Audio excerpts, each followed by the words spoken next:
ஏன்னா ஆண்டவர் இங்க இருக்கிறார், தேவன் தான் பேசுறாருன்னு சொல்லி உங்களுக்கு நம்பிக்கை இருக்கா? சொல்லுங்க. அப்படி இருந்தால் நீங்க முழுமையா என்ன செய்யணும்? அங்கீகரிக்கணும், ஏற்றுக்கொள்ளணும், அதன்படி வாழணும். மாற்று கருத்து உங்க வாயில வர அது என்ன பிரசங்கமா? அதப்போல வார்த்தைகள் வருதுன்னா அப்ப நீங்க தேவனை நீங்க நம்பல, தேவன் இங்க இருக்கிறாரு உங்களுக்கு விசுவாசம், நீங்க தேவனோட இல்ல. தேவனோட இருக்கிறவங்க நேற்று அந்த அம்மா சொன்னாங்க, தேவனோடு தேவ பிரசன்னத்துல இருந்து இருக்கிறவங்க வாழ்க்கை வித்தியாசமா இருக்கு, எப்படி இருப்பாங்க பல விதத்தில் சொன்னாரா இல்லையா? ஆண்டவர் பேசிக்கிட்டு தான் இருக்கு. ஆண்கள் மூலமாய் பேசுகிறார், பெண்கள் மூலமாய் பேசுகிறார், பல கோணங்களில் பேசுகிறார். ஆனா ஏற்றுக்கொண்டு வாழுறவங்களுக்கு அது ஆசீர்வாதம். பேசும்போது ஆண்டவர் உணர்த்தினா ஆமையெல்லாம் போடணும். புரியுதா உங்களுக்கு? தள்ளிக்கிட்டுலாம் இருக்கக்கூடாது. ஏன்னா ஆண்டோடைய வார்த்தை வரும்போது அந்த உள்ளத்துல அது ஒரு மாதிரி உணர்வு ஏற்படும். ஆமே, நீங்க சத்தமா சொல்லனா கூட சிலர் சும்மாவே கத்திக்கிட்டு இருப்பாங்க. அப்படி கத்தணுங்கிற அவசியமும் இல்ல. நமக்குள் கர்த்தருடைய வார்த்தை வரும்போது ஆமே சொல்லணும். பழைய பாட்டுலாம் அப்படி சொல்லி இருக்காங்க. ஓகே, இப்ப நீங்க என்ன வார்த்தை சொல்ல போறேன்? நேரெல்லாம் பிரச்சனை பேச ஆரம்பிச்சா ஆண்டோடைய கிருபையினால் நிறைய பேச முடியும். என் பாரம் என்னன்னா, பல முறை சொல்லியிருக்க, தேவனுக்காக ஒரு நபர் வாழ்ந்தால் அவனுக்கு செய்தியே ஆறுதலாக இருக்கும், ஆசீர்வாதமா இருக்கும். என் மகனே, என் மகளே, கர்த்தர் உன்னை ஆசீர்வதிப்பார் அப்படி சொன்னதான் ஆசீர்வாதம். ஏன்னா இருதயம் சரியில்லாம 1000 ஆசீர்வாதம் போட்ட அந்த ஆசீர்வாதம் உங்களுக்கு வரவே வந்துடும் வெளியில. நான் ஆண்டவர் சொல்லியிருக்காரு, ஒரு ஊருக்கு போனீங்கன்னா, ஒரு வீட்டுக்குள்ள போனீங்கன்னா, அது அவங்களுக்கு சமாதானத்தை சொல்ல. அவங்க தகுதி இல்லைன்னா நீ இதை சொல்லிட்டு வந்து காலில் படிஞ்ச தூசிய என தகுதி இல்லாத வீடு, கீழ்ப்படியாத ஊர் அது. அந்த ஆசீர்வாதம் அவங்களுக்கு போக கர்த்தரே சொன்னாரு. அதனால ஆண்டவர் ஒவ்வொருவரையும் ஆசீர்வதிக்கணும்னு விரும்புகிறார். நாம தகுதியான பாத்திரங்களாய் இருக்க வேண்டும். ஊழியக்காரங்க பேசும்போது நிறைய வார்த்தைங்க வர, அதை பிடிச்சிக்கணும். ஒரு பக்கம் என் வாழ்க்கையில் அது இருக்கா என்பதை யோசிக்கணும். மறுபக்கம் இல்லாவிட்டால் இது இல்லையாண்டவரே என்கிட்ட, அப்ப நான் இன்னும் வளராத இருக்கிறேன்னு கற்றுக்கொண்டு வளர வேண்டும். நாமெல்லாம் ஆண்டவர் ஜெபிக்கும் போது, கர்த்தர் உணர்த்தும் போது ஆண்டுடைய வார்த்தைகளை வாங்கிக்கணும். அப்புறம் ஆயத்தப்படுத்தும். பிரயாணத்தில் போகும்போது நம்ம 2-3 நாளைக்கு முன்னாடி யோசிக்க ஆரம்பிச்சிடும். ஞாயிற்றுக்கிழமை வருது, யாராவது கூட பேசட்டும். இப்ப சர்ச்சுக்கு பாஸ்டர் இருக்கும்போது அவங்க யார் வந்தாலும் வராவிட்டாலும் ஆயத்தமா இருப்பாங்க. போகும்போது வரும்போது ஆவியில ஸ்தோத்திரம் போட்டுக்கிட்டே போகும். கர்த்தரை ஞாபகப்படுத்துவார், உணர்த்துவார், வார்த்தைகளை தருவார். அப்புறம் 1 நாள் 2 நாள் 3 நாள் அசை போட்டு தியானம் பண்ணி தோத்திரம் போட்டு ஞாயிற்று சனிக்கிழமை தான் உட்கார்ந்து சிலது எழுதலைன்னா நீ காலையில் இப்போ அப்புறம் தான் எழுதுவோம். ஏன் எழுதணும்னா எழுதாம அப்படியே பார்த்து பேசிட்டு போயிடலாம். அது ஒரு மெத்தட். கோர்வையா எங்க போறோம் எங்கன்னு அப்படியெல்லாம் போகக்கூடாது. ஒரு செய்தியின் தொகுப்புனா அந்த கட்டுப்பாட்டுக்குள்ள இருக்கணும். இப்ப ஜனங்களுக்கு ஈஸியா புரியணும், புரிய வைக்கணும். இருக்கீங்களா இல்லையா? சொல்லுங்க. இன்னைக்கு என்ன சொல்ல வரேன்னு சொன்னா, அவிசுவாசம் அகன்று விசுவாசத்தில் முன்னேறுங்கள். சபை மக்களுக்குள்ள இருக்கிற அவிசுவாசம் போகணும். என்ன வரணும்? விசுவாசம். ஏன்னா அது இல்லை. சில நேரத்தில் எனக்கும் இல்லாத போயிடும். நான் அப்படி இல்லை. சூழ்நிலைகள் வரும்போது, சில பிரச்சனைகள் வரும்போது ஆண்டவர் நமக்கு விசுவாசத்தை கற்றுக் கொடுத்திருக்கிறார். இப்ப சபையில வருகிற ஜனங்கள் உயிரே போற நிலை வந்தா கூட, சாவு மேல சாவு வந்தா கூட, இழப்பு மேல இழப்பு வந்தா கூட, ஏசப்பா மேல வச்சிருக்கிற விசுவாசம் கொஞ்சம் கூட குறையக்கூடாது. எத்தனை பேருக்கு புரியுதுங்க? சர்ச்சுக்கு வருது இதை கத்துக் கொடுக்கறது தான், இதை கத்துக்கிறது தான் கத்தருக்காக வாடுறது. ஒரு சின்ன சின்ன பிரச்சனை வந்தா உசு புசுன்னு ஓடிடுறாங்களே. சரி, போயிட்டா முடிஞ்சு போச்சா வாழ்க்கை? முடிஞ்சு போச்சா? அது எந்த மூலைக்கு போனாலும் அது அதோட போயிடுமா? அது என் 139 சங்கீதம் படிக்கல நீங்க? எங்க போனாலும் அவர் கை உங்களை பிடிச்சி இருக்கும். அதை புரிஞ்சுக்கணும். யாருக்கும் தெரியலன்னு கட்டிலுக்கு கீழே போய் படுத்துக்கிட்டா கூட, போயிட்டு எங்கேயாவது ஊருக்கு போயிட்டு வரலாம். எந்த ஊருக்கு போனாலும் உன் உடம்பு தான், அது உங்க பார்வை தான், உங்க புத்தி தான். இல்ல கொஞ்சம் என்ஜாய் பண்ணிட்டு வரணும். ஏன் வந்த உடனே என்ன ஆகுது? காசை செலவு பண்ணிட்டு வெளியில போய் சந்தோஷமா இருந்துட்டு வருவாங்களா? ஆனா எந்த வீட்டுக்கு வர்றீங்க? அதே பிரச்சனை தானே. இருக்கிற இடத்தில் விசுவாசத்தில் வளர கற்றுக்கொள்ள வேண்டும். இருக்கிற இடத்துல நான் சொன்னேன், ஒண்ணு ஜபம், இன்னொன்னு வேதம். இது ரெண்டுல குறைவுபட்டவங்க தான் தடுமாறுவாங்க. இந்த ரெண்டு காரியத்துல குறைவுபட்டால் தடுமாற்றம், வார்த்தை இஷ்டத்துக்கு வரும், பாவத்தின் மேல பாவம் நமக்குள்ள வரும், சாத்தான் சந்தோஷப்படுவோம். ஜபத்திலும் வேதத்திலும் குறையாம போறவங்க நாவை காத்துக் கொள்ளுவாங்க, வாழ்க்கையை காத்துக் கொள்ளுவாங்க. இனி வருகிற காலத்தில் ஆகுது. சரி, அவிசுவாசம் அகலணும். அவிசுவாசம் இருக்கிற வரைக்கும் அவிசுவாசம், சந்தேகம் இதெல்லாம் அதுக்குள்ள வரும். எப்ப பாரு ஆண்டவர் மேல சந்தேகம், சபை மேல சந்தேகம், ஊழியக்காரங்க மேல சந்தேகம், அப்புறம் இன்னும் சொல்லணுமா புருஷன் மேல. அந்த சாத்தாங்க எப்படி தொலைட்டு விடுங்க. நான் தான் சொல்றேன், கீழ்ப்படியாத சாத்தாங்க பொம்பளை தான் வருது. அவன் சரியில்லை, தொலைட்டு கத்தர்கிட்ட விட்டு கொடுங்க. அந்த பெண்ணு சரியில்லை, கத்தர்கிட்ட விட்டு கொடுங்க. நீ சந்தேகப்பட்டு அவிசுவாசத்துக்கு இடம் கொடுத்து விலையேற பெற்ற ஆத்மாவை அழிச்சிக்காதீங்க. எத்தனை பேருக்கு இது விளங்குது? கத்தர் இப்படிதான் பேசுவாரு. ஏன்னா நம்ம கத்தரோட நடக்கிறோம். ஒவ்வொரு ஊழியர்களும் நடத்துற விதம் அது வேற, நம்ம அழைப்பு அதுதான். உங்க ஆத்மாவை எடுத்துக்காதீங்க. நீ எவ்வளவு நாள் அவங்ககிட்ட போராடிட்டு இருக்க முடியும் சொல்லுங்க? நீங்க எல்லாம் சுத்திக்கிட்டு பின்னாடியே சுத்திக்கிட்டு இருக்க முடியுமா? மனசாட்சி இருக்கு எல்லாருக்கும், எல்லாருக்கும் மனசாட்சி இருக்கு. வேதத்தை படிக்கிறவர்களாக இருந்தா, ஜெபிக்கிறவர்களாக இருந்தா, அவங்க மனசு கர்த்தரோட இருக்கும். அவர்கள் கர்த்தருக்காக தங்களை ஒப்பு கொடுப்பாங்க. உண்மையா பொய்யா? சும்மா போராடிக்கிட்டு இருக்கு. ஆனாலும் ஆண்டுடைய அன்பு பாருங்க, ஒரு ஆத்மா விலையேற பெற்றது, விடுவதற்கு மனசு இல்லை. அதனாலதான் என்ன போல ஆட்கள் உங்களை விட மனசு இல்லை, பேசிக்கிட்டே இருக்கிறோம் வசனத்தை வைத்து. தேவன் எதை விரும்புகிறார் அதே போலதான் தேவ ஊழியர்களும் அந்த அணுகுமுறையில் தான் போக முடியும்.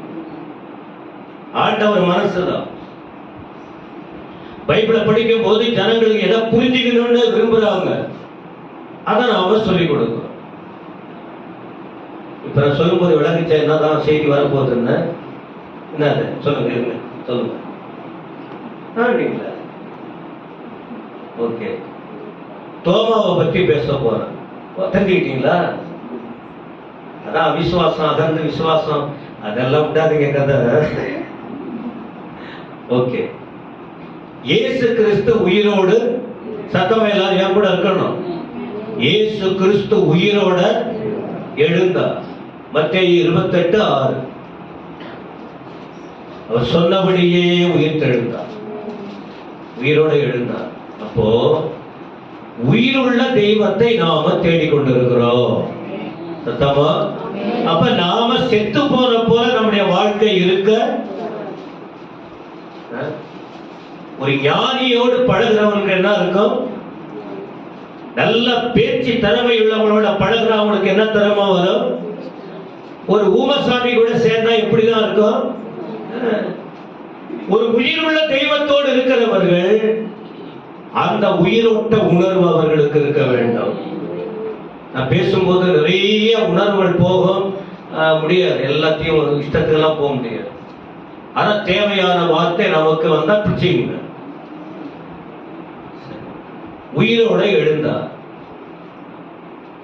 உயிரோட இருக்கும் போதே உயிரோட எழும்புவான்னு சொன்னார். நான் உயிரோட எழும்ப போறேன்னு எத்தனை மனுஷன் சொல்ல முடியும்? இயேசு மட்டும்தான் சொன்னார் உயிரோட இருக்கும் போது. ஏன் இந்த வார்த்தையை சொல்றேன்னா, என்ன சூழ்நிலை வந்தாலும் இயேசு சாமியை பிடிச்சுக்கிட்டீங்களா, என்ன வந்தாலும் சரி அசையவே கூடாது. கர்த்தரை விட்டு விலக கூடாது, பின்மாற்றமா போக கூடாது, சாட்சி கெட்டு போக கூடாது, தான் கெட்டு போக கூடாது, மற்றவர்களையும் கெடுக்க கூடாது. உயிருள்ள தேவனுக்கு ஜீவனுள்ள சாட்சிகளா இருந்து ஒரு கூட்டத்தை வெளிச்சத்துக்கு கொண்டு வரணும். அதுக்குதான் இந்த வார்த்தை. அவர் சொன்னார், நான் உயிரோட எழும்புவேன். அதே போல அவர் உயிரோடு எழுந்தார். சரி, எங்க சொன்னாரு? மத்தேயு 17:29. இந்த தியான நாட்களிலே நாம சொல்லி இருக்கிறோம். மத்தேயு 17:23. என்ன சாகடிப்பாங்க, கொலை செய்வாங்க, ஆனாலும் 3ஆம் நாள், சத்தமா சொல்லுங்க. அப்ப இத போல சொன்னாரு, அப்படியே செஞ்சாருங்கிற தெய்வத்தை தேடுற நாம, சொன்னாருதான், அவர் சொன்னாருதான், ஆண்டவர் சொன்னார், ஆனா என் பிரச்சனை தீரலையே. அந்த ராகம் போட்டுக்கிட்டு நம்ம வாழ்க்கையில இருக்க சொல்லுங்க. வார்த்தையில நாம எல்லாம் நிக்கணும்.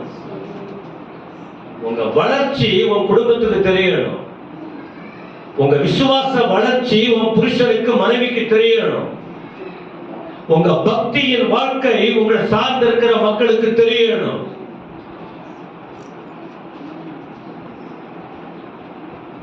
சரி, இயேசு கிறிஸ்து 2000 வருஷத்துக்கு முன்ன இதெல்லாம் நடந்த விஷயம்.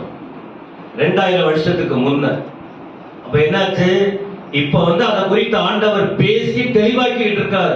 சபைய ஆயத்தப்படுத்தி அவருடைய ராஜ்யத்துக்காக வசனத்தின் மூலம் கற்றுக் கொடுத்து ஆயத்தப்படுத்திக்கிட்டு இருக்கிறார்.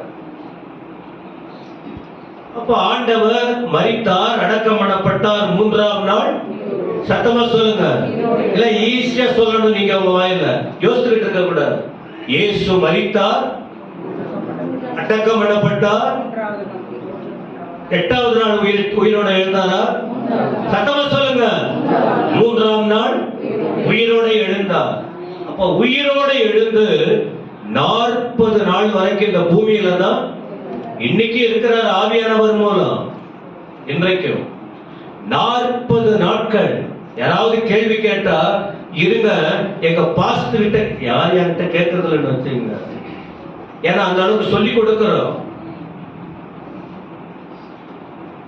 தெரியாத சத்தியம் இல்லைங்கிற அளவுக்கு நம்ம சபையில பல விதங்களில் தேவ செய்தி உங்க காதுல விழுந்துகிட்டு இருக்கு. 40 நாள் கேள்வி எல்லாம் கேட்டுக்கிட்டு இருந்தா என் நேரம்லாம் போயிடும். 40 நாள் இந்த பூமியில அவர் உலாவி கொண்டிருந்தார், தரிசனம் கொடுத்தார். 40 நாள் 12 சந்தர்ப்பத்துல அவர் தரிசனம் கொடுத்திருக்கிறார். அவ்வளவு வசனம் இருக்கு பைபிள்ல. எத்தனை விதத்துல? 12 சந்தர்ப்பம். இப்ப நம்மகிட்ட குறிப்புகள் இருக்கு. இப்ப அதை சொல்ல முடியாது. இன்னைக்கு என்ன சொல்லணுமோ அதை நீங்க கத்துக்கணும். 12 குறிப்பு, 12 விதங்களில் யாருக்கெல்லாம் வெளிப்படுத்தினார்? யாருக்கு வெளிப்படுத்தினார்னா அநேகருக்கு.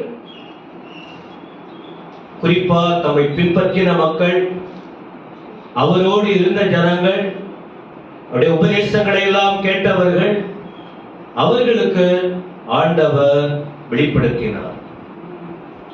அதுல ஒன்று, தோமாவுக்கு ஆண்டவர் தம்மை தரிசனம் கொடுத்தார். கவனிக்கிறீங்களா? கவனிக்கலையா? யாருக்கு? அப்ப இந்த வாரை இதை பிடிச்சிட்டு உங்க மைண்ட்ல அது தோமா அப்படின்னா புரிஞ்சுக்கணும். தோமா அப்படின்னா அவருக்கு வந்து 2 பேர் இருக்கு. தோமா இங்கிலீஷ்ல தாமஸ். 2 பேர் இருக்கு. ஒன்னு தோமா, இன்னொன்னு திதிமோ அப்படின்னு. திதிமோ என்னப்பட்ட தோமா. இதெல்லாம் நீங்க பைபிள் படிக்கணும், படிச்சு தெரிஞ்சுக்கணும். தோமா, இன்னொன்னு திதிமோ. அப்போ வசனம் படிக்க படிக்க இதெல்லாம் நீங்க அறிந்து கொள்ள முடியும். இப்ப தோமா திமிமோ அப்படின்னா என்ன அர்த்தம் தெரியுமா? டபுள் அப்படின்னு அர்த்தம். டபுள் மீனிங் இல்ல. சிலர் பேசும்போது ரெண்டு என்ன பேசுவாங்க? 2 அர்த்தத்துல. ஆவிக்குரியவங்க 2 அர்த்தம் பேச மாட்டாங்க. ஆவிக்குரியவங்க ஆவிக்குரியவைகளோடு சம்பந்தப்படுத்தி பேசுவாங்க. மாம்சத்துக்கு உட்பட்டவர்கள் என்ன பண்ணுவாங்க? பூமிக்குரிய இச்சைக்குட்பட்ட தேவையில்லாத காரியங்களை சம்பந்தப்படுத்தி பேசுவதே புரிஞ்சுக்கலாம். அப்ப ஆவிக்குரியவர்கள் இரட்டை வேடம், இரட்டை நாக்கு, 2 மனம், அது இல்லாம ஆவிக்குரியவர்களோடு சம்பந்தப்படுத்தி பேச வேண்டும். ஓகே. அப்போ தோமா திதிமுன்னா என்ன அர்த்தம்? இரட்டை அப்படின்னு அர்த்தம். இரட்டையா பரட்டையா? சத்தமா சொல்லுங்க. நான் கொஞ்ச நேரம் தான் பேசுவேன், டக்குன்னு முடிச்சிருவேன். இத புரிஞ்சு முடிவில் நாம கர்த்தருக்காக என்ன பண்ண போறோம்? அதுதான். எவ்வளவு 1.5 மணி நேரம் பேசினாலும் அவ்வளவுதான். பல மணி நேரம் பேசினாலும் நம்ம வளர்ச்சி தான் முக்கியம். ஓகே.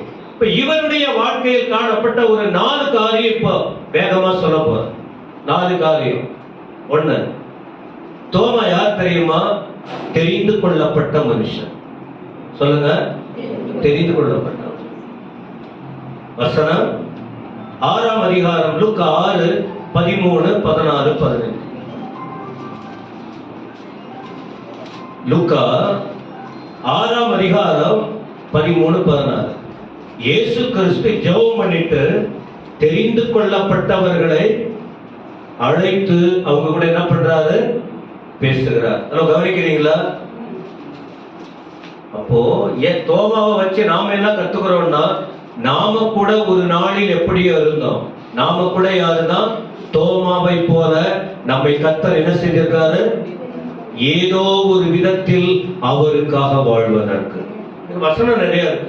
இருட்டுல கிடந்தோம், அந்தகாரத்துல கிடந்தோம், ஹலோ பாவத்துல கிடந்தோம். இப்ப தெரிந்து கொள்ளப்பட்டவர்கள். இதை ஒரு வார்த்தை கவனிக்கணும். நாம ஆண்டவரால் தெரிந்து கொள்ளப்பட்டவர்களாக இருந்தால் அந்த பழைய காரியம் நம்ம கிட்ட இருக்க. இதான் விஷயம். இப்ப அந்தகாரம், இருள், அப்படி அதுல இருந்தோம் அப்படின்னா, இப்ப திரும்ப கோயிலுக்கு வந்தோம், அதே நிலைமை இருக்குமானால் அப்ப நாம தெரிந்து கொள்ளப்பட்டவர்கள் என்பதில் அர்த்தம் ஏசப்பா நம்ம கூட இருப்பாரா? சத்தமா சொல்லுங்க. அப்ப கோயில் நம்ம தெரியணும். ஆலயத்துக்கு நாம வந்துட்டோம். அந்தகாரத்திலிருந்து ஆண்டவர் நம்ம அந்த வெளிச்சத்துக்கு அழைச்சி வந்திருக்காரு. முந்தின காலங்களில் நாம எப்படியெல்லாம் இருந்தோம்னு வேதத்துல நிறைய சொல்லி இருக்கு. எப்படியெல்லாம் இருந்தோம்னு. அப்ப இப்போ ஆண்டவரால் தெரிந்து கொள்ளப்பட்டவர்கள் அந்தபடி நாம இருக்க. இப்ப குறிப்பா நம்ம சொன்னது போல புரியுதுக்காக நான் சொல்றேன். இன்னும் குறை சொல்லிக்கிட்டே இருக்கணும் வச்சுங்க. புரியுதுக்கு தான் இந்த வார்த்தை சொல்றேன். அப்ப நாம யாரு? தெரிந்து கொள்ளப்பட்ட நிலையிலிருந்து பின்வாங்கி போயிருக்கணும் இன்னும். அப்ப இந்த செய்திக்கு பிறகு உங்கள் வாழ்க்கையில் வாயில உங்கள் சிந்தனையா இருக்கட்டும், உங்க பார்வையா இருக்கட்டும், உங்க பேச்சா இருக்கட்டும், என்ன இருக்கணும்? தெரிந்து கொள்ளப்பட்டவர்கள் யாருக்காக வாழ்வாங்க? இயேசுவுக்காக. யார் வார்த்தையை பேசுவாங்க? ஆண்டவர் வார்த்தையை பேசுவாங்க. எந்த இடத்துல இருப்பாங்க? அவர் விரும்புகிற இடத்துல இருப்பாங்க. அப்ப நம்முடைய நிலை என்ன? ஃப்ரெண்ட்ஸுங்க சேரும் போது, ஆண் நண்பர்கள் சேரும் போது, அவங்க பெண் பிள்ளைகள், நண்பர்கள், சிநேகிதிகள் சேரும் போது, வேலை செய்யற இடத்துல ஒவ்வொருவர் போகும்போது, இந்த நாவை எதற்காக உபயோகிக்கிறோம்? தெரிந்து கொள்ளப்பட்டவர்கள் கண்டிப்பா தெரிந்து கொண்ட தேவனுக்காக தம்முடைய நாவை என்ன செய்வாங்க? கட்டுப்பாட்டுக்குள் வச்சுக்குவாங்க. நீங்க எப்படி, நான் எப்படி? இல்லைன்னா நாம பாவம் செய்யறோம்னு அர்த்தம். அப்ப பாவம் செஞ்சா அதற்கு பரிகாரம் செலுத்திதான் ஆகணும். பாடுபட்டுதான் ஆகணும். பாடுபட்டுதான் ஆகணும். சரி, ஒண்ணு, இவன் தெரிந்து கொள்ளப்பட்டவன்.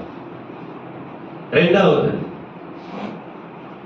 இயேசுவோடு கூட இருந்ததனால வசனம் யோவான் 11:13 அந்த பகுதியில் 2-3 வசனம் இருக்கும். யோவான் 11:13 லாசரு இறந்துட்டார். ஆண்டவர் தமக்கு பிரியமாய் நேசித்ததான ஒரு குடும்பம், மார்த்தாள், மரியாள், லாசரு என்கிற ஒரு குடும்பம். அப்ப அந்த குடும்பத்தில் உள்ள அந்த லாசரு இறந்ததுனால, இறந்த ஒரு 3-4 நாள் ஆயிடுச்சு. அந்த லாசரு இறந்துட்டாரு செய்தி கேள்விப்பட்டு இன்னும் 2 நாள் எங்க தங்கினாரு? இருந்த இடத்துல ஊழியத்திலேயே இருக்காரு. இப்போ திடீர்னு சொல்றாரு, சரி நம்ம போவோம் அப்படின்னு. தோமா என்ன நினைச்சுக்கிட்டாரு? ஆண்டவர் இப்ப சாக போறாரு, நாமும் அவரோட போயிட்டு என்ன செய்வோம்? செத்து போயிடுவோம். அப்போ கவனிக்கிறீங்களா? தெரிந்து கொள்ளப்பட்டவர்கள், ஆண்டவரோடு இருக்கிறவர்கள், ஒருவர் தன்னுடைய வருத்த அல்லது ஏதோ ஒரு நோக்கத்தோடு போறாருன்னு சொன்னா, நாம இப்ப தோமாவுக்கு தெரியுது. ஏன்னா ஆண்டவரை கொலை செய்ய எல்லாரும் தீர்மானிச்சுக்கிட்டு இருக்காங்க. இயேசு கிறிஸ்துவ கொலை செய்ய தீர்மானிச்சுக்கிட்டு இருக்காங்க. இது தோமாவுக்கு தெரிஞ்சது. இப்ப தோமா என்ன செஞ்சிருக்கணும்? நாம போகலான்னு சொன்ன உடனே என்ன செஞ்சிருக்கணும்? விலகி. நிறைய பேர் ஓட்ட முடிச்சிருவாங்க. நமக்கே பார்த்தோம்ல, அவன் போய் மாட்டிக்கிட்டோம், நமக்கு என்ன? நாம ஏன் போகணும்? நல்லதுக்கு நம்முடைய தொடர்புகள் இருக்க வேண்டும், கெட்டதுக்கு நம்முடைய ஐக்கியம் இருக்கக்கூடாது. ஆனா நம்மவர்கள், ஆண்களோ பெண்களோ, கெட்டது பாருங்க, அது பின்னாலதான் ஃபுல்லா ஓடுவாங்க, அங்கதான் போவாங்க. ஆனா தேவன் என்னைக்குமே அவர் நன்மைக்காக இருக்கிறவர். சத்தமா சொல்லுங்க. அப்ப சொல்றாரு ஆண்டவர், நான் போறோம்னு. தோமா சொல்றாரு, நாம கூட போவோம். யாருக்கு சொல்றாரு? கூட இருந்த சீசன் கிட்ட சொல்றாரு, நாம கூட அவரோட போய். மனசு புரியுதா? நீங்க என்ன பண்ணுவீங்க? கிறிஸ்தவத்துல அப்ப இவருக்கு சுயநலம் இல்லை. அப்ப தோமா யாரு? சுயநலம் இல்லாதவர். தன் எஜமான் மரிக்க போறாருங்கிற மைண்ட் வந்துச்சு.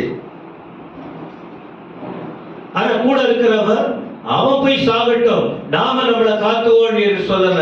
அந்த வார்த்தையின் அறிக்கை பாருங்க. புரியுதா? பிரியமா எல்லாருக்கும் சொல்லுங்க. அப்ப நாம எவ்வளவு ஜாக்கிரதையா அந்த ஆவிக்குரிய வளர்ச்சிக்கு போகணும். நானும் நிறைய சொல்லியாச்சுங்க, நிறைய செய்தி கேட்டுட்டோம். இந்த செய்தியை நம்ம இருதயத்துல வர அப்படியே தங்கி இருந்ததுன்னா நம்முடைய ஆவிக்குரிய வாழ்க்கை எவ்வளவு வளர்ச்சி இருக்கும். இது நீங்க உங்களை தான் கர்த்தர் கேட்பார். சொல்லலன்னா ஊழியக்காரங்களை கேட்பார். சொன்னதை கேட்கலன்னா உங்களை கர்த்தர் கேட்பார். அதனால இந்த வார்த்தைகளை நீங்க புரிந்து கொள்ள வேண்டும். அப்போ மரணத்தை பற்றி அவர் யோசிக்கவே இல்லை. என்னைக்கு இருந்தாலும் பிறந்தோமா, ஒரு நாள்ல மரிச்சுதான் ஆகணும். அது எப்படியே இருக்கும்.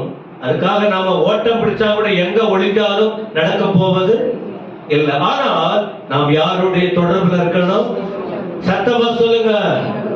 நீங்க யாருடைய தொடர்புல அதிகமா இருக்கிறீங்க, இல்ல கவனமா இருக்கணும். உங்க தொடர்பு எதோட இருக்கு? ஏன்னா சப்ஜெக்ட் நிறைய போகும், நம்ம அதுக்கெல்லாம் போக விரும்பல.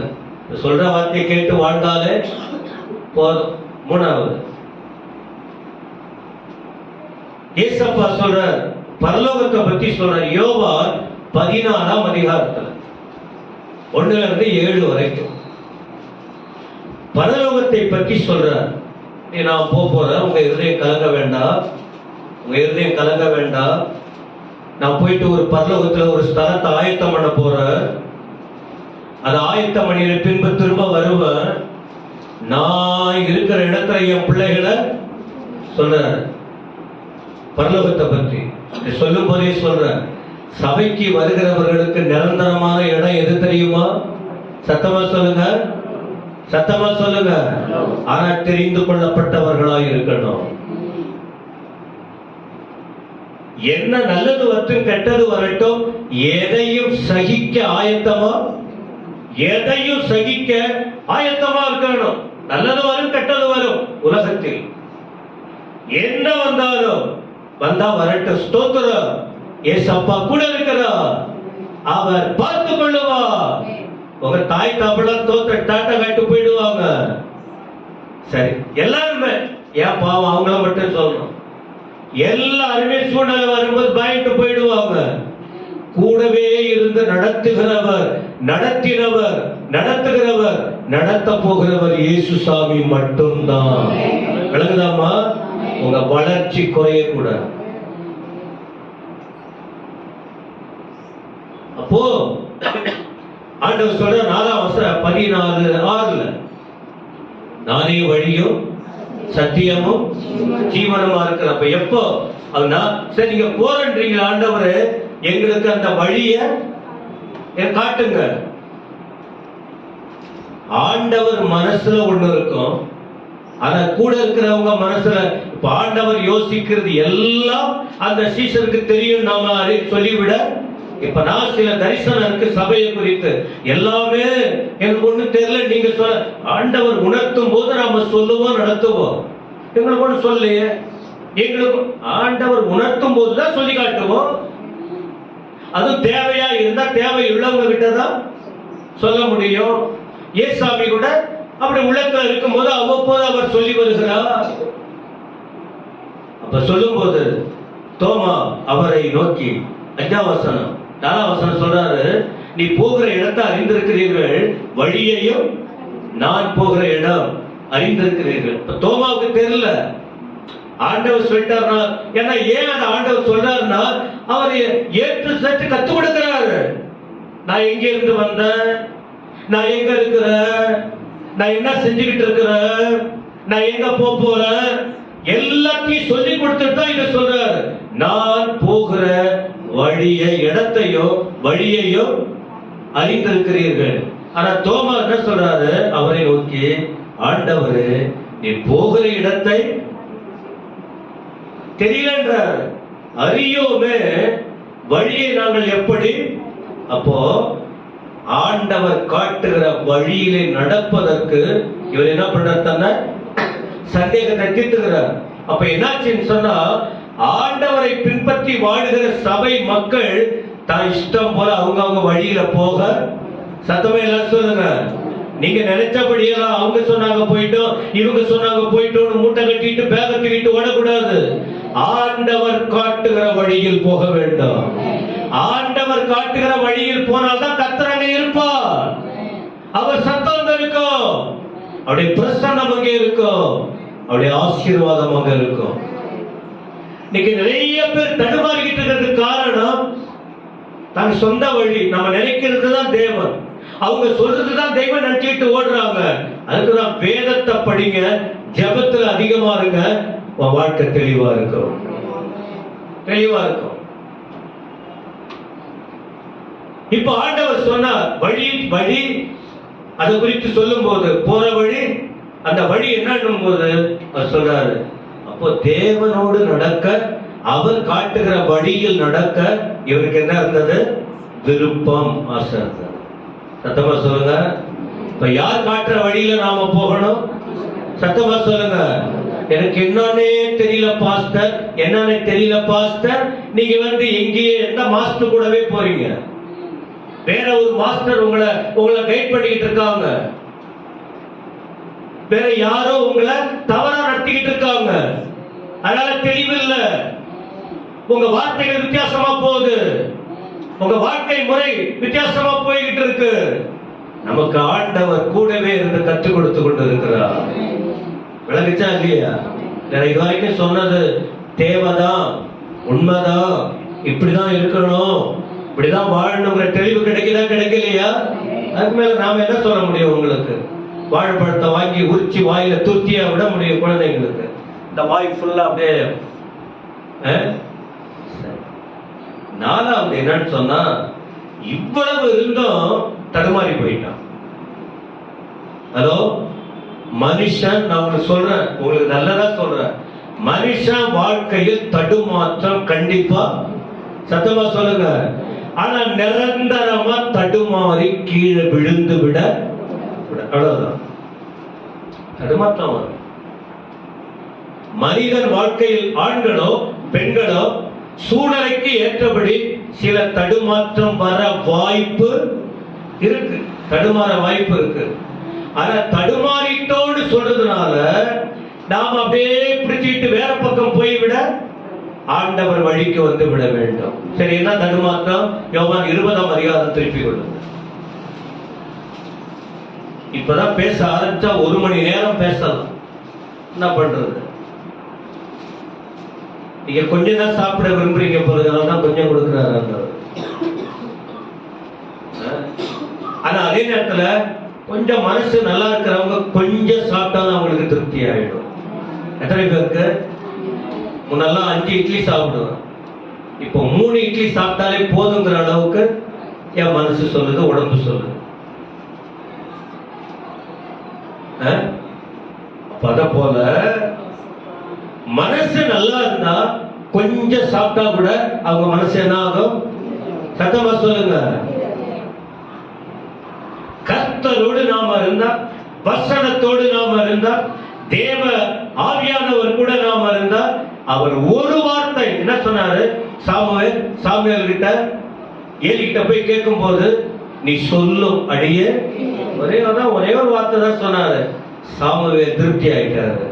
சத்தமா அல்லேலூயா. அவ்வளவுதான், ஒரு வார்த்தை போதும். நம்ம வாழ்க்கையில் 100 வார்த்தை கேட்டு தடுமாறி போவதை விட நீ சொல்லும் ஒரு வார்த்தை பல விதங்களில் கர்த்தர் நம்மோட பேசுகிறார்.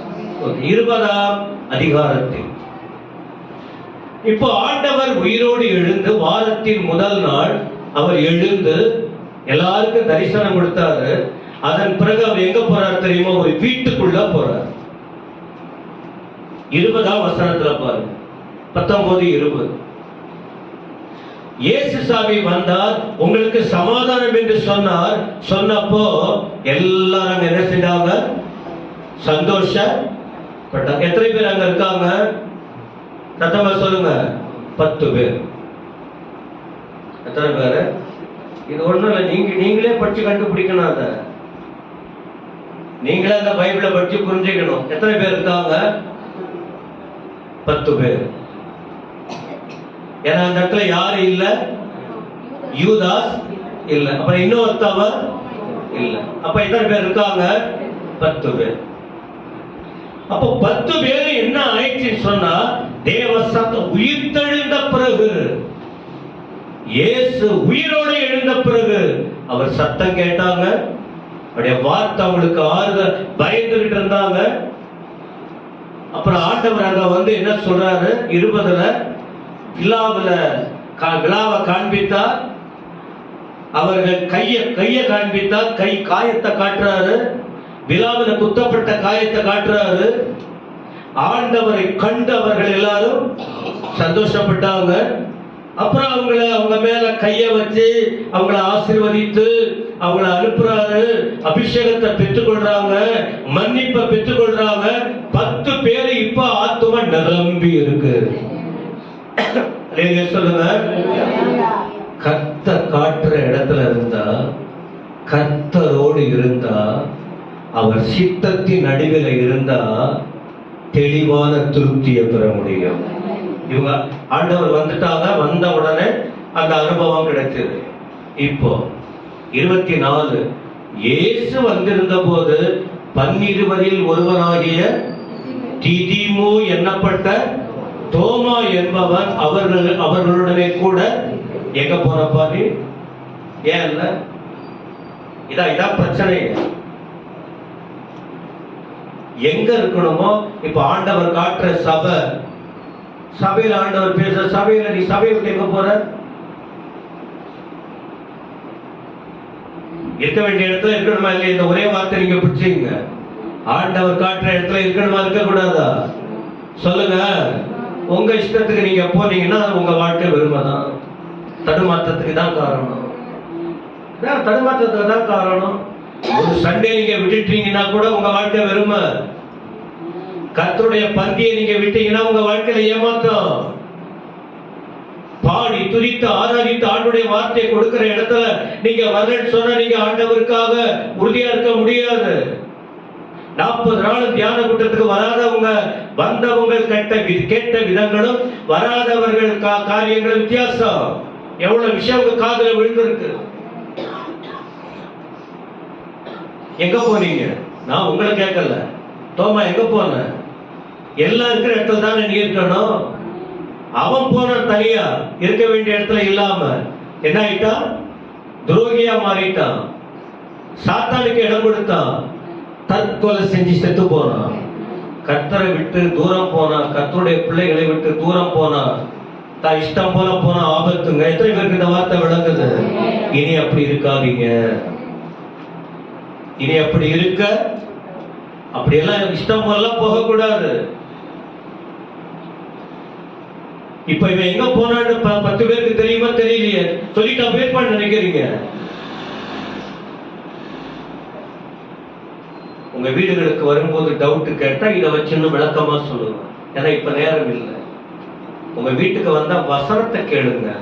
அவன் சரியில்லை, இவ சரியில்லை, உங்களுக்கு தெரியுமா, அப்படி இப்படி வாழ்க்கையே வீணா போயிடும். அதெல்லாம் வேணாம் நமக்கு. உங்க வீட்டுக்கு நான் எப்போவாவது வந்தான்னா எதை பற்றி கேளுங்க? சத்தமா சொல்லுங்க. வசனத்தை கேளுங்க. கர்த்தர் சந்தோஷப்படுவா. சும்மா தேவையில்லாத பேசிட்டு வாழ்க்கையை கலப்படுத்திக்கிட்டு கர்த்தரை விட்டு தூரம் போய் அவசியம் இல்லை. கர்த்தர் சீக்கிரம் வரப்போறாரு. இந்த வாழ்க்கை பக்குவம் அடையணும். ஓகே, தடுமாறி போயிட்டான். காரணம் அவர்களுடனே கூட இருக்கவில்லை. இல்லன்னா என்ன ஆகும் அப்படின்னு சொன்னா, இப்போ மற்ற சீசர்கள் வந்து சொல்றாங்க, டேய் தோமா, நாங்க நம்ம ஏசாமியை பார்த்தோம், அவர் சத்தத்தை கேட்டோம், அவருடைய காயத்தை காட்டினாரு, அவருடைய கையை காட்டினாரு, என் விழாவை காட்டினார், அவரை நாங்க பார்த்தோம். அந்த சந்தோஷம் மன்னிப்பை சொல்லியிருக்காங்க. எங்க மேல கைய வச்சு பரிசுத்த ஆவியாரை பெற்றுக்கொள்ளுங்கன்னு சொன்னாங்க. எங்களுக்கு இப்ப ஒரு மாதிரி சந்தோஷமா இருக்கிறோம். சொன்ன போது கர்த்தரை விட்டு தேவ பிள்ளைகளை விட்டு தூரம் போன அவருடைய வாயின் வார்த்தை என்னவா வருது பாருங்க. சொல்லுங்க. அவருடைய கைகள் 25ஆம் வசனம். அவருடைய கைகளில் ஆணிகளால் உண்டான காயத்தை நான் கண்டு அந்த காயத்தில் என் விரலை இட்டு என் கையை அவருடைய விழாவிலே போட்டால் ஒழிய என்ன செய்ய மாட்டார். எத்தனை பேருக்கு கண்டு திறக்கப்படுது? இப்போ ஏற்கனவே சொன்னவன் யாரு? எங்கேயோ கிடந்தவன் முக்கியமான இடத்துக்கு கொண்டு வரப்பட்டான். கர்த்தரோட நடக்கிறவன் இப்ப ஐக்கியம் வந்துச்சு இயேசுவோட. இது ஒரு பெரிய பாக்கியம். வழியை கூட கற்றுக் கொடுத்திருக்காரு. இந்த வழிதான்ப்பா உனக்கு பரலோகம்னு, இங்கதான் நாம போறோம்னு. ஆனா இப்ப என்ன பண்றா? இது அவசியமா இல்ல நீங்க சிந்திக்கணும், அதுக்காக சொல்றேன். என்ன இஷ்டத்துக்கு பேசுவீங்களா? அதுக்காக அந்த பாஸ்ட் வட்டும் கேட்கிறேன். ஆண்டவர் விட்ட கேளு. பைபிள் உங்க கையில இருக்கு. உங்க குடும்ப பிரச்சனை கர்த்தர்கிட்ட கேளுங்க. நீங்க எங்க இருக்கீங்க? ஆண்டவர் கூட இருக்கீங்களா? டெய்லி காலை ஜெபம் இருக்கா?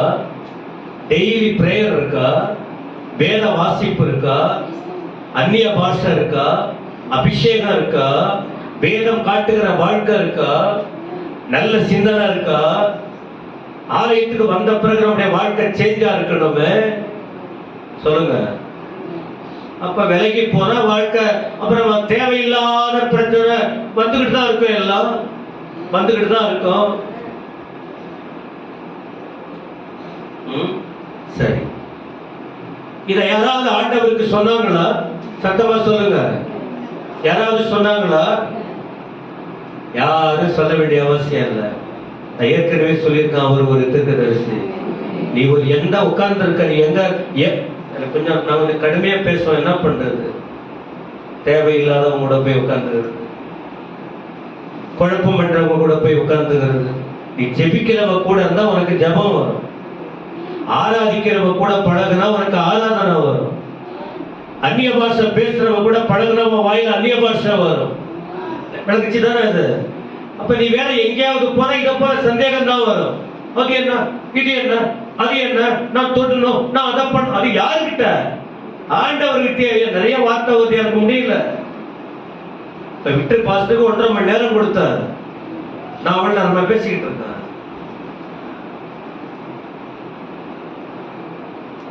ஆனா என்ன, அதான் மனுஷனுக்கும் ஆண்டவருக்கும். மனுஷன் என்ன பண்ணுவான் தெரியுமா? சனியை விட்டு தொலை பேர் போட்டு. ஆனா ஆண்டவர் விட மாட்டான். ஏன் தெரியுமா? ஒரு ஆத்மாவும் ஆண்டவருக்கு முக்கியம். தேடி வராதுங்க. திரும்பவும் 8 நாள் கழிச்சு, போன வாரம் உயிர்த்தெழுந்த நாள் கொண்டாடணும். இன்னைக்கு எத்தனை நாள்? அடுத்த 8வது நாள். 8 நாள் வரைக்கும் இவன் தடுமாறிக்கிட்டு கிடக்குறான். ஆனா கர்த்தரை விட்டா இந்த குழப்பம்தான். எல்லாரும் சொல்றத நம்ப வேண்டியதான். இல்ல இல்ல இல்ல, கர்த்தரோட கரெக்டா. என்கிட்ட வந்து பேச சொல்லுங்களேன், என்கிட்ட பேச சொல்லுங்களேன். நம்ம வீக்னஸ் தெரியுது, போட்டு மாவரைக்கிறாங்க. நம்முடைய பலவீனம் தெரியுது. ஏன் தேவனோட இருந்து நம்ம பலமா இருந்தா நம்ம கிட்ட, இவங்கிட்ட நம்ம போக கூடாது, அவங்க போற சத்தியம் தான் பேசுவாங்க, அங்க போற ஊழியத்தை பத்தி தான் பேசுவாங்க, அங்க போற சபை ஐக்கியத்தை பத்தி தான் பேசுவாங்க. அடுத்து உங்ககிட்ட வராங்களா பாருங்க, நல்லதுக்கு தான் உங்ககிட்ட வருவாங்க. ஹல்லேலூயா. மீண்டும் வந்தவனே சொல்றாரு, திரும்ப அதே வீட்டுல இருக்காங்க எல்லாரும், சமாதானம்ன்றாரு. எடுத்த உடனே 27ல தோமாவை நோக்கி, அப்பா எப்பா தோமா அப்பா, உடனே இதுங்கன்னா என்ன தெரியுமா? எவ்வளவு சொல்லிட்டா போன் பண்ணு. இதான் உங்களுடைய ரொம்ப நல்ல புத்தி. பாஸ்டர் வாயில ஒரு வார்த்தை வந்தா போதும், உடனே நல்லவங்க எல்லாம் போட்டு உடைச்சுக்கிட்டு இருப்பாங்க. இந்த இடத்துல கர்த்தருடைய ஆவியானவர் தெளிவா பேசுறவர். சரி தோமாங்கவா, வா விரல போடுங்க, என் கைய பாரு, என் வினாவில சொல்லிட்டு ஒரு வார்த்தை சொல்றாரு, அவிசுவாசியா இராமல் தான் சொன்னார். அவிசுவாசம் வந்துச்சுன்னா ஆவிக்குரிய வாழ்க்கை போச்சு. இடம் கொடுக்கிறது யாரு? இப்ப இந்த தோமா யாரு இடம் கொடுத்தது? அவிசுவாசத்துக்கு இடம் கொடுத்தது யாரு? சத்தமா சொல்லுங்க. தோமாவா? நாம தான் இடம் கொடுக்கிறது எல்லாத்துக்குமே. சண்டைக்கு நாம தான் இடம் கொடுக்கிறது, குழப்பத்துக்கு நாம தான் இடம் கொடுக்கிறது, கோபத்துக்கு நாம தான் இடம் கொடுக்கிறது, கலவரத்துக்கு நாம தான் இடம் கொடுக்கிறது. அதனாலதான் ஒரு பெரிய நஷ்டம் நம்ம முன்னாடி இருக்கு. நஷ்டப்பட கர்த்தர் விரும்புறதில்ல. நம் தேவன் லாபத்தை கொடுக்கிற தேவன்.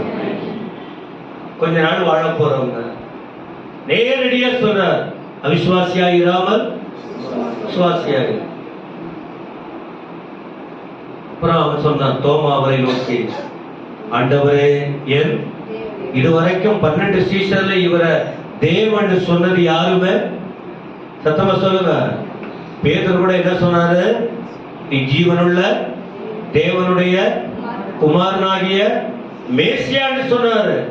ஆனா தேவன், நீங்க தான் தேவன், நீங்க தான் ஆண்டவர் சொன்னது முதல்ல யாரு? சத்தமா சொல்லுங்க. இயேசுவை தேவன் என்று அறிக்கையிட்டார். அந்த வார்த்தை அப்போ தேவன் நம்மோட பேசின பிறகு எல்லாம் கவனிக்கிறீங்களா? வார்த்தை மாறிடணும். ஹலோ, வார்த்தை மாறிடணும், வாழ்க்கை மாறிடணும். எத்தனை முறை ஆண்டவர் நம்மோட பேசியிருக்கார், எத்தனை முறை இடப்பட்டிருக்கார். அடுத்த ஆண்டவர் சொன்னாரு 29ல, தோமாவே, நீ என்னை கண்டதினால் விசுவாசித்தார், காணாதிருந்து விசுவாசிக்கிறவர்கள். நீ கண்ணால பார்த்த சொல்ற, என்னை காணாம விசுவாசிக்கிறவங்க. நாமெல்லாம் யாரு? காணாமல். ஒரே ஒரு வசனம், 1 பேதுரு 1:8, 1 பேதுரு 1:8 என்ன சொல்றாரு? அவரை நீங்கள் காணாமல் இருந்தோம், அவரிடத்தில் அன்பு கூறுகிறீர்கள். இப்போது அவரை தரிசியாமல் இருந்த அவரிடத்தில் விசுவாசம் வைத்து சொல்லி முடியாததும் மகிமையால் நிறைந்ததுமாய் இருக்கிற சந்தோஷம் உள்ளவர்களாய் கடிகூர்ந்து உங்கள் விசுவாசத்தின் பலனாகிய ஆத்தும ரட்சிப்பை பேதுரு அங்குள்ள ஜனங்களுக்கு சொன்னார். எனவே என்ன கவனிங்க, சுருக்கி இந்த வார்த்தையெல்லாம் சொன்னா சர்ச்சுக்கு வரவங்க லைஃப் சேஞ்ச் ஆகும். எது வந்தாலும் சரி, கர்த்தருக்காக வாழணும், விசுவாசத்துல இருக்கணும். இப்ப இதுக்கு மேல நான் என்ன சொல்றதுங்க? நம்ம என்ன சொல்லி கொடுக்க முடியும்? அப்ப விசுவாசத்துல வாழ்ந்தா கர்த்தர் என்ன பண்றாரு? மகிமைப்படுறார். அவரை மகிமைப்படுத்தினால் உங்களையும் உங்கள் பிள்ளைகளையும் உங்கள் குடும்பத்தையும் குறையில்லாமல் ஆசீர்வதிக்கவே ஆசீர்வதிப்பாரு.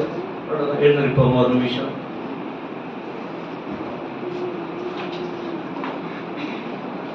இந்த சொல்லப்பட்ட வார்த்தை எத்தனை பேருக்கு விளங்குது? என கர்த்தருடைய வார்த்தை, இந்த வசனத்தையே படிச்சா நமக்கு போதுமே. அதுதான் ஆண்டவர் எழுதி வச்சிருக்கார். எல்லாரும் கண்களை மூடி ஒரே ஒரு வார்த்தை கேளுங்க. இங்க நிறைய விஷயம் பார்த்தோம். ஆண்டவர்கிட்ட கேட்க வேண்டிய ஒன்று, எனக்குள்ள சந்தேகம் வேண்டாம், அவிசுவாசம் எங்களுக்கு வேண்டாம். நீங்க இருக்கிற இடத்துல நான் இருக்கிறேன், நீங்க என்ன சொல்றீங்களோ அங்க நான் இருக்கிறேன். இந்த தோமாவை பத்தி வேற ஸ்டடி எடுக்கலாம், வேற அந்த போர்ஷன் மட்டும்தான் நம்ம எடுத்திருக்கிறோம். ஒரு வார்த்தை பாருங்க, அவன் அங்கே இல்லை. ஆண்டவர் வரும்போது அவன் அங்க இல்ல. ஆண்டவர் ஆசீர்வதிக்க வராரு, எல்லாரையும் ஆசீர்வதிக்கணும் வராரு. அப்ப நாம அங்க இல்லைன்னா எப்படி ஆசீர்வாதம் வரும்? கரங்களை உயர்த்தி நல்லா கர்த்தரை ஸ்தோத்திரித்து அவன் நல்லா சத்தமா துதிங்க. இந்த வார்த்தையை தியானம் பண்ணுங்க. அப்பா நீங்க என்ன சொன்னீங்களோ அந்த வார்த்தையை திரும்ப படிங்க. கர்த்தர் பேசுவா.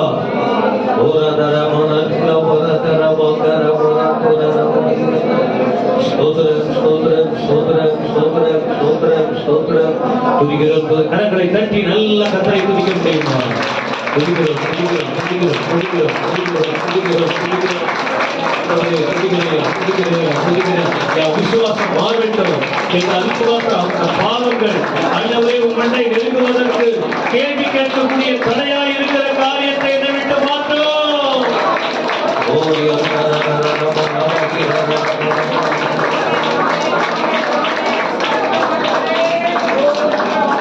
ஒளிந்திடும் வல்லமை, உன்னதத்தில் வல்லமை, ஆவியின் வல்லமை, அக்கினியின் வல்லமை. ஒளிந்திடும் வல்லமை, உன்னதத்தில் வல்லமை, ஆவியின் வல்லமை, அக்கினியின் வல்லமை. ஒளிந்திடும் வல்லமை, உன்னதத்தில் வல்லமை, ஆவியின் வல்லமை, அக்கினியின் வல்லமை. வல்லமை தேவனே தேவா, வல்லமை காலம் தேவா,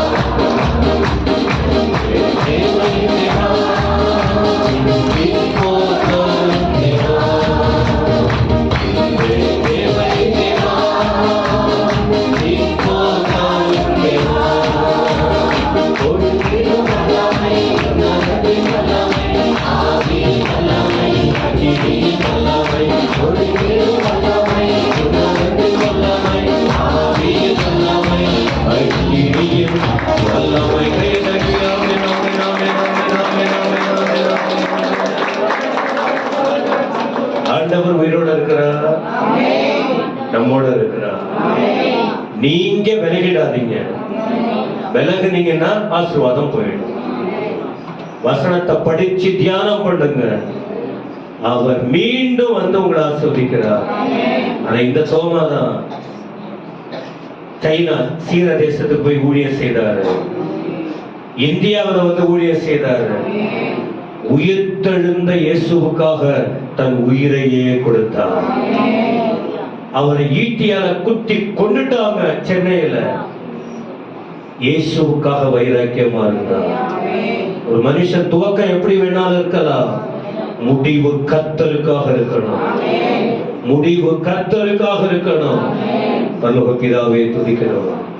கொடுத்த ஐக்கியத்துக்காக ஸ்தோத்திரம். ஜனங்கள் சத்தியத்தில் வளரட்டும். உமக்கு மகிமை உண்டாகட்டும். நீங்க உணர்த்துறீங்க, இந்த வார்த்தையை தியானித்தோம். தொடர்ந்து சபை உயிர்ப்பிக்கப்படட்டும். உமக்கே மகிமை. இயேசுவின் நாமத்தில் பிதாவே. இந்த கர்த்தராக இருக்கிற இயேசு கிறிஸ்துவின் கிருபை, பிதாவாகிய தேவனுடைய அன்பு, தூயாவியாருடைய ஆசீர்வாதம் நம்ம எல்லாரோடும் இயேசு சாமி வருகிற வரைக்கும் நிலைத்திருப்பதாக. நாத்துமாவே முழு உலகமே, நாத்துமாவே அவர் செய்த சகல உபகாரங்களை நன்றி கத்தவங்களா சொல்லிப்பாரு.